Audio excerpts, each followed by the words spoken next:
Assalamu alaikum. This is Hasan Zafar. Welcome to POLiTAKES. Today's article was published in the Friday Times on the 12th of May. It's titled 10th May, a morning that busted many myths.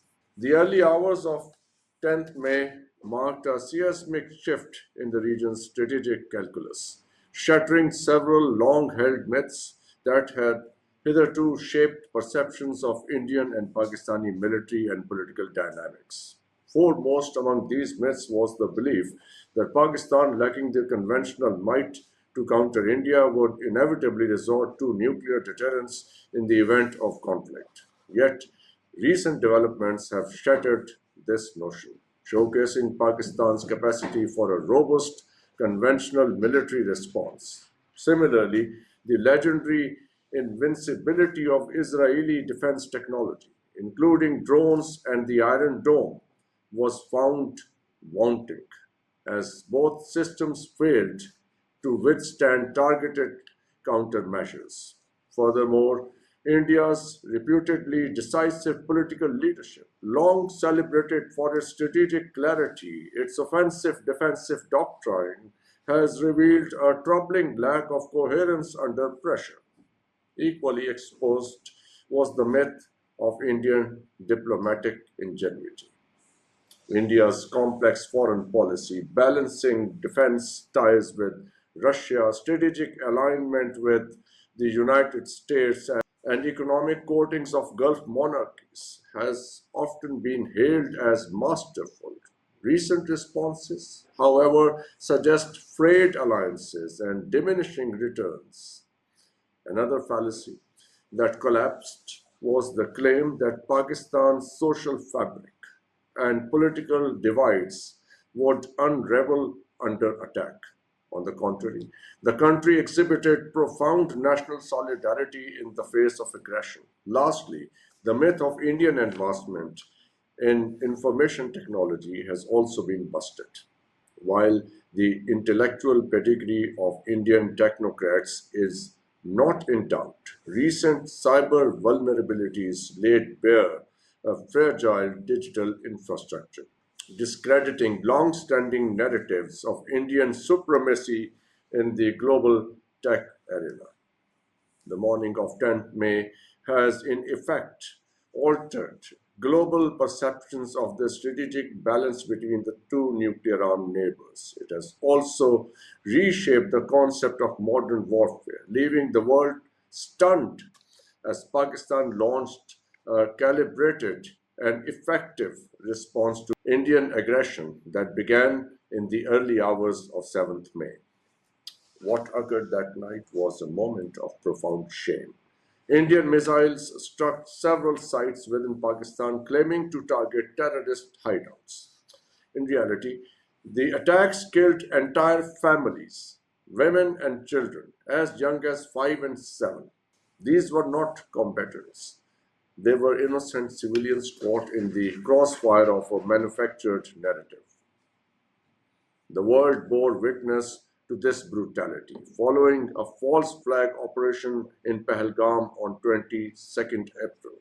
India's leadership resumed its tired refrain of branding Pakistan as a sponsor of terrorism.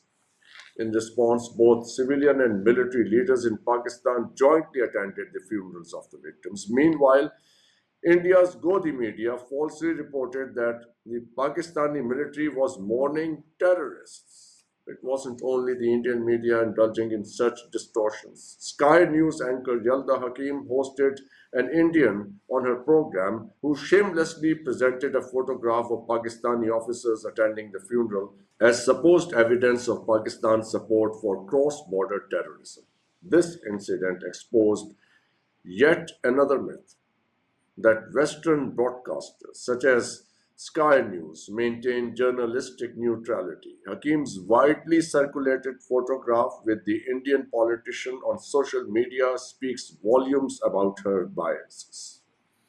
In the days that followed, between 7th and 9th May, India launched 77 drones targeting residential areas in several densely populated Pakistani cities. One of the cities hit was Rawalpindi Cricket Stadium, where a match was scheduled to take place.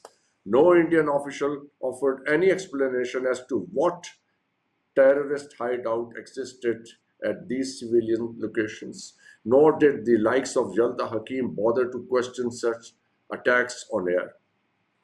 India appeared to have a free hand. Kill anyone you like, hit any side in Pakistan you like.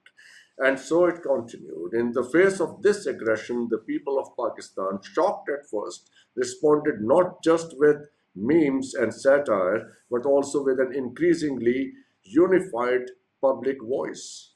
The Pakistani state attempted to engage diplomatically, but overtures were dismissed. Instead, Pakistan was repeatedly lectured on civilization, while Indian forces engaged in brutal acts against peaceful civilians.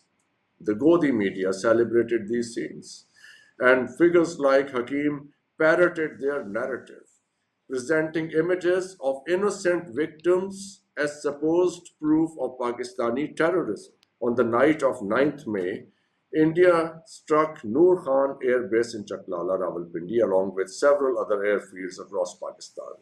These attacks were a face-saving response to Pakistan's downing of Indian jets on 7th May, including three prize Rafales.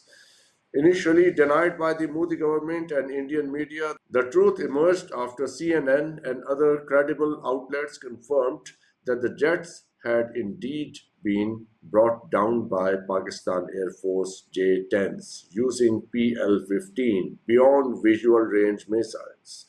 To compensate for the embarrassment, the Modi government ordered retaliatory strikes on PAF air bases in a theatrical attempt to restore its image. But what followed on the morning of 10th May proved decisive. Pakistan's armed forces demonstrated overwhelming conventional military dominance, busting the myth that India held an upper hand. In my live show, Political Zone, I asked former Air Marshal Arshad Malik how the PAF was able to penetrate Indian territory, carry out operations, and return unharmed. That the PAF he explained that the PAF had launched a cyber attack on Indian military systems, disabling satellite communications and disarming air defense networks. The attacks also shut down 70% of India's power grid and granted access to key government websites, effectively paralyzing the Indian state. Thus fell the myth of Indian superiority in information technology. As for Israeli drones, ordinary Pakistanis were seen shooting them down with G3 rifles and shotguns. In one shot, two myths collapsed: the superiority of Israeli weaponry and the supposed disconnect between Pakistan's armed forces and its people. The myth of strong Indian political leadership also crumbled as its officials rushed to various capitals pleading for a ceasefire. Neither Russia nor the United States provided the diplomatic support India had expected. There are also unconfirmed reports of two additional Rafale jets being downed on the morning of 10th May, with one female pilot captured by Pakistani forces. But the Pakistani state is not confirming this for the reasons I will come to later. However, those brokering the ceasefire reportedly urged Pakistan to keep this information confidential in order to spare the Indian leadership from public outrage, fearing that acknowledgement would make the ceasefire request appear as a de facto surrender.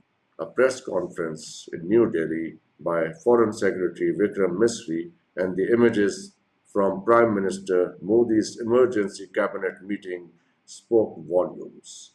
The myth-busting morning of 10th May had left its mark, etched in silence, confusion, and retreat. Thank you very much for watching.